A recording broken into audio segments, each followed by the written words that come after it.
오늘은 하나님에 대한 성경교리 세 번째 시간으로 지난번에 말씀드린 대로 하나님의 속성에 대한 성경교리 첫 번째 시간을 나누도록 하겠습니다.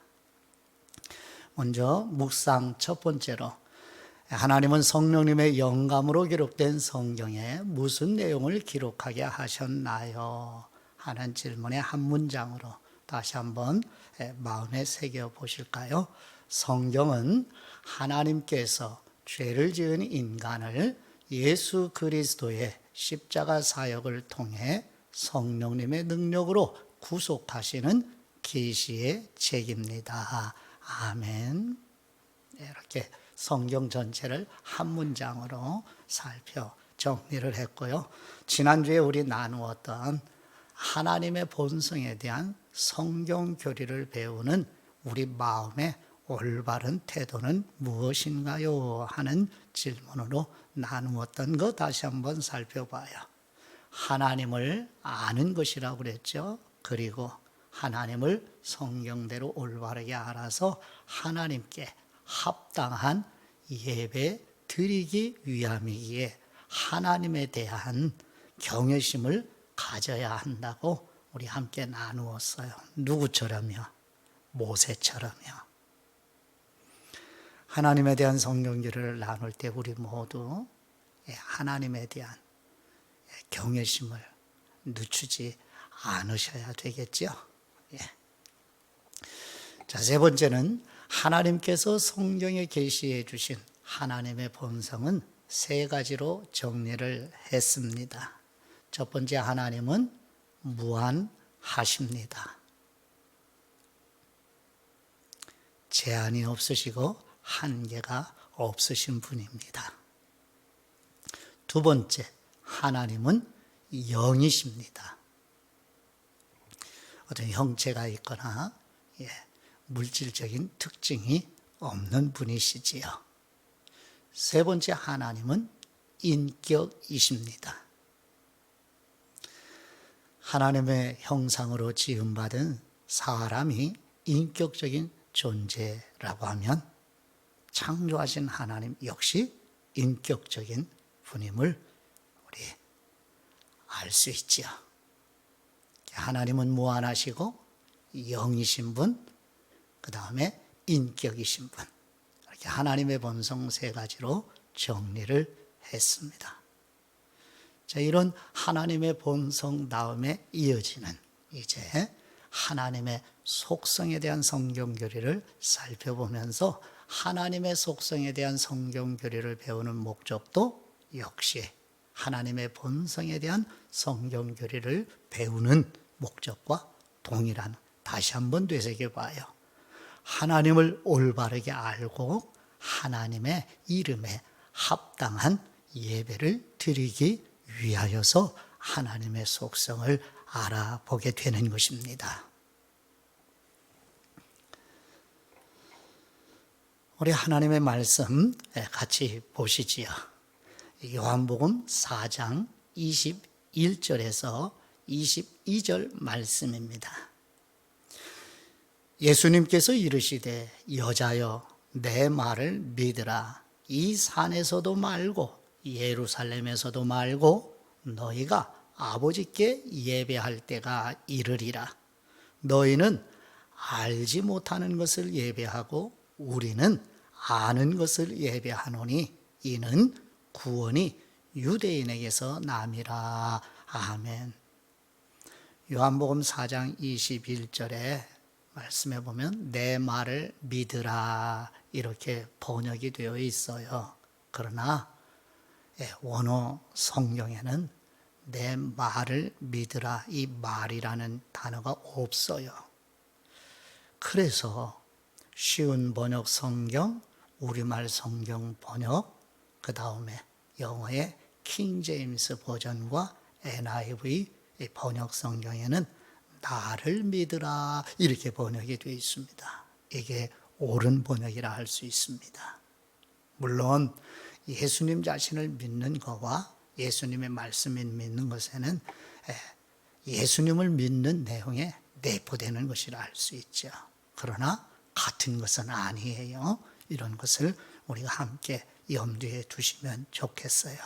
내 말을 믿으라 곧 예수님 자신을 믿으라 말씀하고 계십니다. 누구에게요? 바로 요한복음 4장에 등장하는 사마리아 여인에게 하신 말씀이지요. 아울러 오늘 우리에게 주시는 말씀이에요. 사마리아 여인은 즉 사마리아 사람들은 즉 당시의 인간들은 예배를 드리는 장소가 중요했어요. 예루살렘 성전에서 예배를 드리느냐 아니면 사마리아 산에 있는 바로 그리심 산에서 예배를 드리느냐 이게 중요한 문제였어요.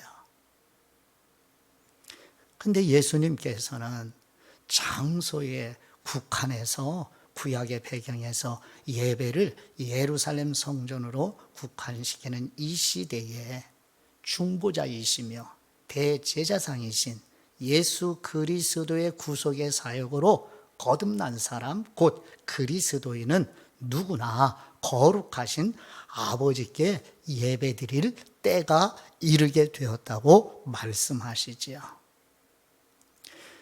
예배를 드리는 사람들이 하나님을 알고 예배를 드리는 사람이 있는 반면에 예배 받으시는 하나님이 누구인지 모르고 예배 드리는 사람이 있어요. 근데 참되게 예배 드리는 사람이 누구라고 그래요? 하나님을 알고 예배 드리는. 저와 여러분이 하나님의 속성을 배워야 하는 목적이 뭐예요?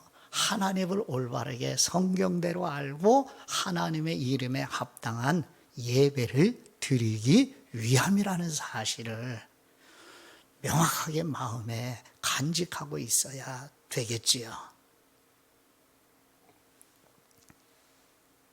자, 우리 마음에 담아두어야 할 내용 하나가 있는데요. 한번 같이 되새겨 봐요.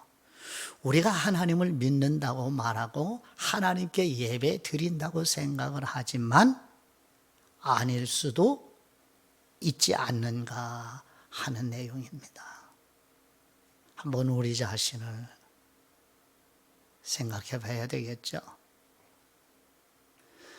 다시 한번 보시죠. 요한복음 4장 23절과 24절 말씀입니다. 아버지께 참되게 예배하는 사람은 영과 진리로 예배할 때가 오나니 곧 이때라.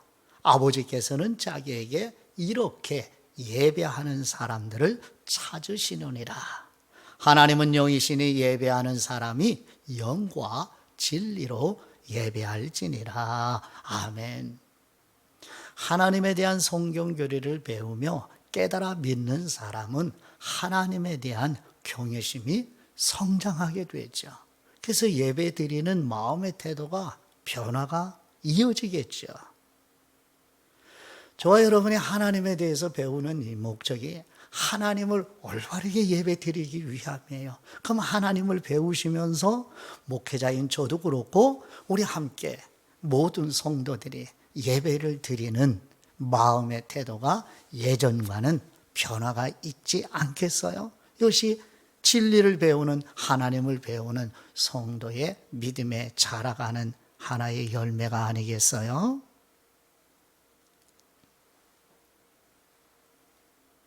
이렇게 분명히 하나님의 속성에 대한 성경교를 배우는 분명한 목적을 마음에 되새겨 놓고 이제 진행을 해요. 두 번째, 하나님의 속성에 대한 성경교리를 배울 때에 먼저 하나님의 속성을 알고 다음에 하나님의 이름을 살펴보려고 해요.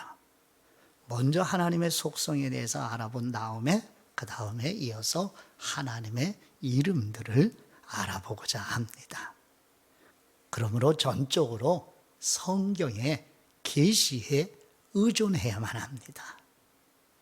어떤 학문적 이론이나 신학적 이론을 가지고 접근하는 게 아니라요. 하나님께서 계시해 주시는 성경의 계시에 의존해서만 우리는 하나님의 속성을 알아볼 것입니다. 예수님께서 요한복음 4장 22절에서 하나님을 알아야 예배드릴 수 있다고 말씀하시는데 보시죠. 에베소서 1장 16절과 17절 말씀, 성령님의 영감으로 사도 바울을 통해서 주시는 말씀에 귀를 기울여 보십니다. 에베소서 1장 16절 말씀입니다. 내가 기도할 때에 기억하며 너희로 말미암아 감사하기를 그치지 아니하고 우리 주 예수 그리스도의 하나님 영광의 아버지께서 지혜와 계시의 영을 너희에게 주사 하나님을 알게 하시고. 아멘. 사도 바울이 에베소 교회 성도들을 위하여 감사하는 마음으로 기도를 드리시는데 예수 그리스도의 하나님 곧 영광의 아버지께서 지혜와 계시의 영을 에베소 교회 성도들에게 주셔서 하나님을 알게 하소서, 이렇게 기도드리고 있어요. 조금 전에 요한복음 4장 22절에서 하나님을 알아야 참되게 아버지가 원하시는 예배를 드릴 수 있다고 예수님 말씀하셨잖아요. 그러면 하나님을 알려면 계시가 기록된 성경을 의존해야만 하지요. 성령님의 영감으로 기록된 성경에 계시해 주신 하나님을 알려면 지혜와 계시의 영, 곧 진리의 영이신 성령님을 전적으로 의존해야지요. 그래서 우리는 이런 기도를 늘 성경을 펼치면서 아버지께 드려야 되겠지요. 아버지여, 성령님의 조명해 주시는 은혜를 저에게 부어 주옵소서. 아멘. 믿음으로 간청하고 성경을 펼치시는,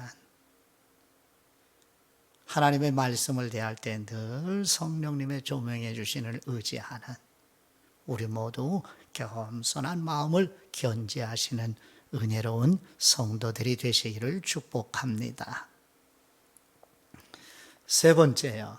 하나님의 속성의 의미는 무엇인가? 이제 하나님의 속성을 이제 나누기 시작을 하는데, 이 하나님의 속성이라는 의미가 무엇인가?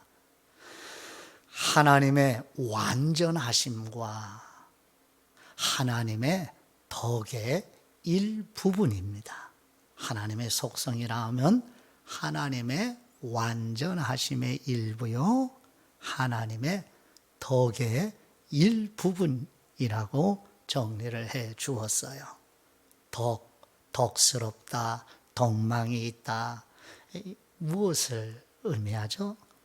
사전을 찾아보면 올바른 마음의 태도와 훌륭한 인격을 덕이라고 그래요. 이것을 영어로 virtue라고 발음을 하죠.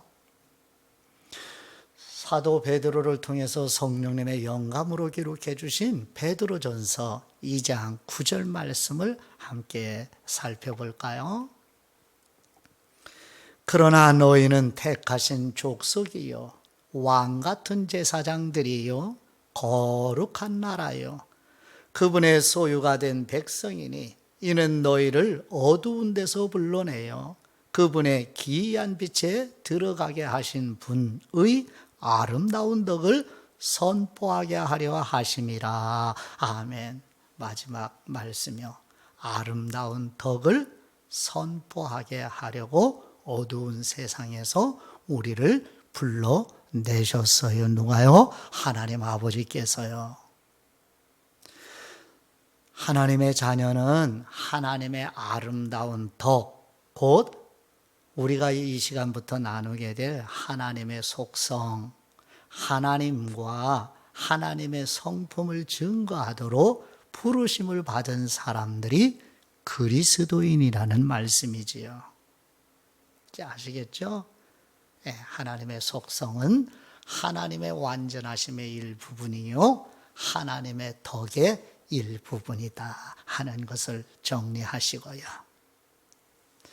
자, 그러면 이제 하나님의 속성을 이제 나누시게 될 터인데 두 가지로 먼저 나누어서 구분을 해서 살펴보려고 해요. 첫째는 하나님의 절대적인 인격의 속성과 다음에는 하나님의 도덕적인 속성, 이 두 가지로 구분해서 살펴보려고 합니다.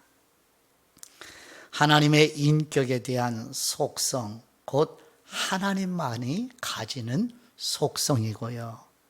하나님의 도덕적인 속성은 곧 하나님께서 인간에게도 나누어 주신 속성입니다. 이렇게 둘로 구분해서 살펴볼 예정입니다. 그래서 오늘은 이제 한 가지 나누어 보는데요. 하나님의 인격적인 속성, 이것은 다른 말로 하나님의 절대적인 속성 혹은 비공유적 속성이라는 말로 표현하기도 해요. 그러니까 절대적이라는 말은 하나님만이 가지는 하나님의 인격적인 속성. 그래서 비공유적 속성이라고 하는 말씀은 하나님만 가지는 속성, 우리 하나님의 자녀들에게 나누어 주실 수 없는 속성을 말해요. 그러니까 하나님만이 가지는 절대적, 인격적 속성입니다. 이걸 먼저 살펴보라고 그래요. 오늘은 한 가지만 나누고 마쳐요. 첫째, 하나님의 영원하심과 불변하심입니다. 하나님은 영원하시고 불변하시다는 것이죠. 하나님의 말씀을 보시죠. 먼저 구약 성경입니다. 시편 90편 2절 말씀입니다. 산이 생기기 전 땅과 세계도 주님께서 조성하시기 전 곧 영원부터 영원까지 주님은 하나님이시니이다. 아멘. 세상이 존재하기 이전부터 하나님은 영원부터 영원까지 하나님이십니다. 하나님의 속성의 영원하심.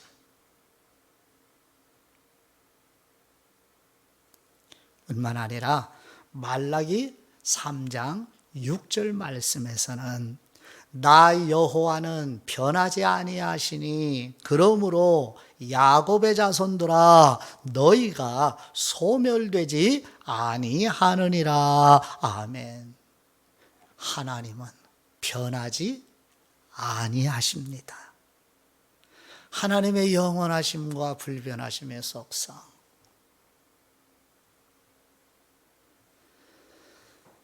그래서 우리 마음에 꼭 담아두셔야 할 것. 그래서 두 가지로 구분을 하는데 하나님의 불변하심은 인격적인 불변하심이에요. 하나님의 성품은 절대 변하지 않으셔요. 그러나 우리 인간과 맺으시는 관계는 변하신다는 뜻입니다.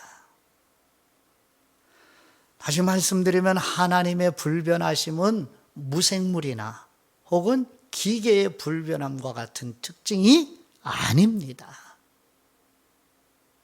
돌, 기계는 변하지 않죠. 물론 그 언젠가는 변하지만요. 그와 같은 불변함의 특성을 의미하지 않아요. 하나님의 성품은 절대 안 변해요. 그러나 우리 인간과 맺는 관계는 변하십니다. 그래서 우리 흔히 이 하나님의 영원하심과 불변하심을 배우면서 마음에 의구심이 찾아오는 성경 본문이 있지요. 어떤 말씀이에요? 잘 아시는 창세기 6장 5절과 6절 말씀입니다. 현대의 성경으로, 현대인의 성경이 아니라 현대의 성경 번역이 따로 있는데요. 잘 번역이 돼서 우리의 정서적인 느낌에 도움이 좀 될 수 있어서 현대의 성경으로 여러분과 같이 나누어 보려고 해요. 창세기 6장 5절 말씀.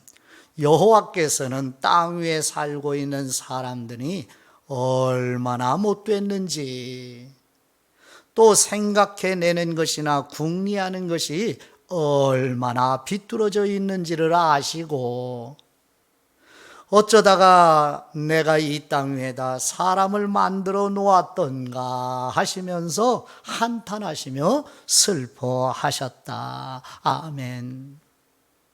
예. 사람이 어떤 존재로 하나님이 보셔요. 얼마나 못됐는지 인간이. 생각해내는 것이나 궁리한 것이 얼마나 비뚤어져 있는지 인간에게. 그래서 하나님의 마음에 어쩌다가 나 여호와가 이 땅 위에다 사람을 만들어 놓았던가 하며 한탄하시며 슬퍼하시는 하나님.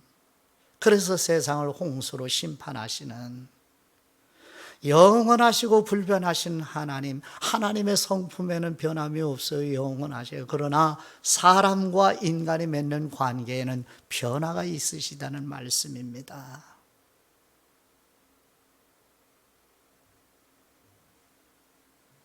우리 자신을 돌아보시는, 우리의 존재라는 게 이렇게 소망이 없는 존재라는 것을 우리 한번 깨달아야 하지 않아요? 이게 인간이라는 거예요.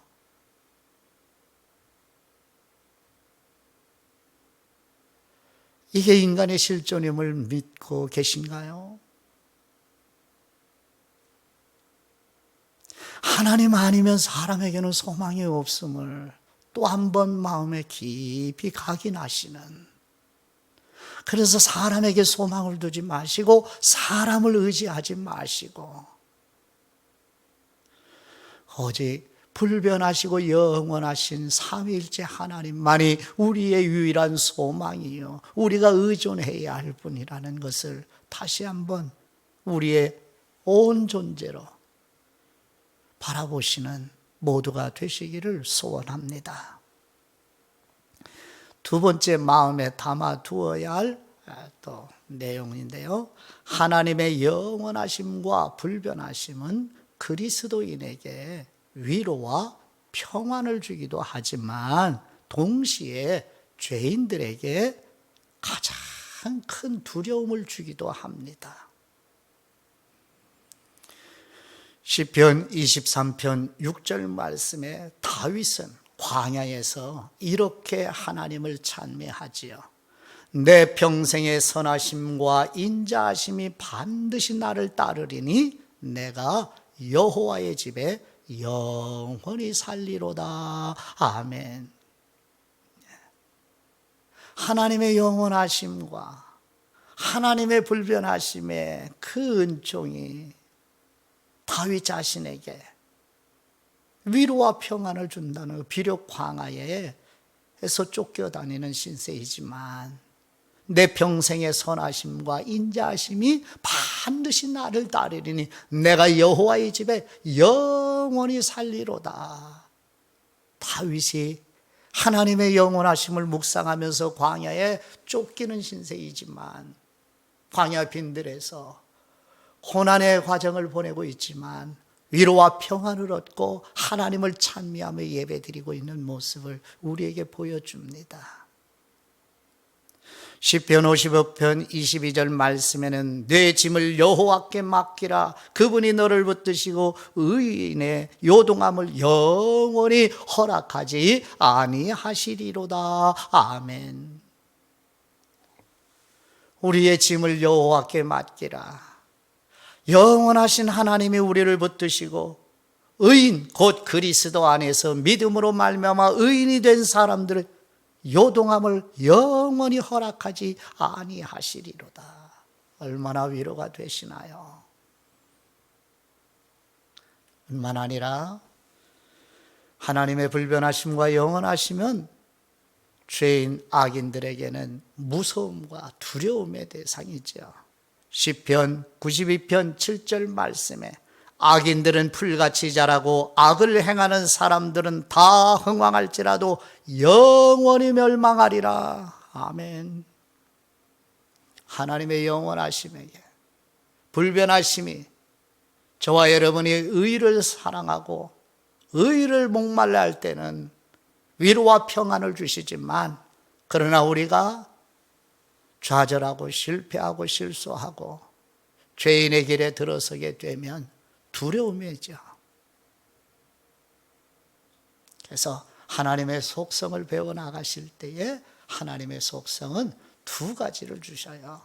위로와 평안, 동시에 무서움과 두려움을 주게 되는 것입니다.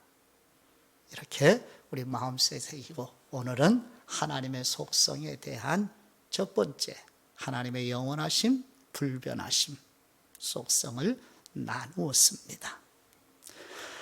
하나님 아버지께 기도드리죠. 영원하신 우리 하나님 아버지, 하나님은 영원히 거룩하시고 영원히 선하시고 영원히 왕이시오니 하나님만이 홀로 영광을 받으시오며 찬송과 경배와 예배 받으옵소서. 아버지의 말씀은 영원히 변하지 않고 반드시 말씀대로 이루어질 것을 믿사오며 우리를 영원하신 아버지께로 인도하시는 우리 주 예수 그리스도의 이름으로 기도드립니다. 아멘.